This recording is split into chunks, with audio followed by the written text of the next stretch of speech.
Imagine standing in a bar, feeling lost and anxious, haunted by memories of war. This is Alberto Mendiola's reality. Alberto, once a drummer in a rock band, now a war veteran, stands alone, sipping a beer, disconnected from the world around him. His nickname, Horse, a relic from happier days, now feels like a distant memory. 3 years have passed since he returned from Afghanistan, but the war still rages within him. Alberto's life is in shambles. He can't hold a job and relies on disability for PTSD. Estranged from his wife and children, he lives alone in a barely furnished apartment. That night, he leaves the bar, texting his high school friend Sachi, but gets no response. He drives to his estranged wife's house, longing to be with his family.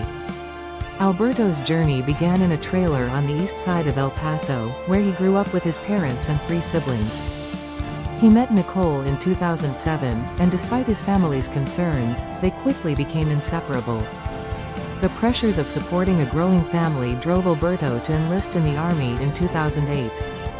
Their daughter was born just before Alberto shipped out to Afghanistan, where his life would change forever. In Afghanistan, Alberto faced intense combat, losing friends and enduring constant fear. Returning home in 2011, he struggled to readjust, his behavior worrying his family. Alberto's father recalls the shock of seeing his son yell at his children, something he had never done before. The VA diagnosed Alberto with PTSD, but he never received sufficient treatment. In his nightmares, he heard grenades exploding, and he slept with a rifle beside him. A domestic violence incident in 2014 led Nicole to file a protective order, forcing Alberto to move out. That fateful night in March 2014, Alberto saw Nicole with another man, and rage consumed him. He retrieved his AR-15 from his car and confronted them, leading to a tragic outcome. Alberto's battalion in Afghanistan faced some of the worst fighting, leaving many soldiers with PTSD.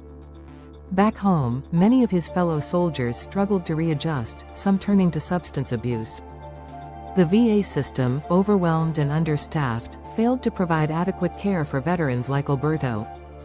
Alberto's trial began in August 2016, with PTSD as the underlying cause of his violent outburst. The defense argued that Alberto's wartime experiences and lack of treatment led to the tragedy. The jury had to decide if Alberto was insane at the time of the crime or if he was fully responsible. After deliberation, the jury found Alberto guilty of manslaughter, not murder. Alberto was sentenced to 20 years in prison, eligible for parole in 2024. The verdict left both families with mixed emotions, as no judgment could bring back the victim. Alberto's family continues to support him, visiting him in jail and hoping for his recovery.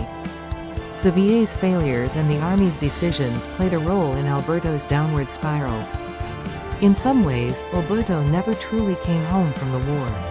Every crime is a tragedy, but not every tragedy is a crime.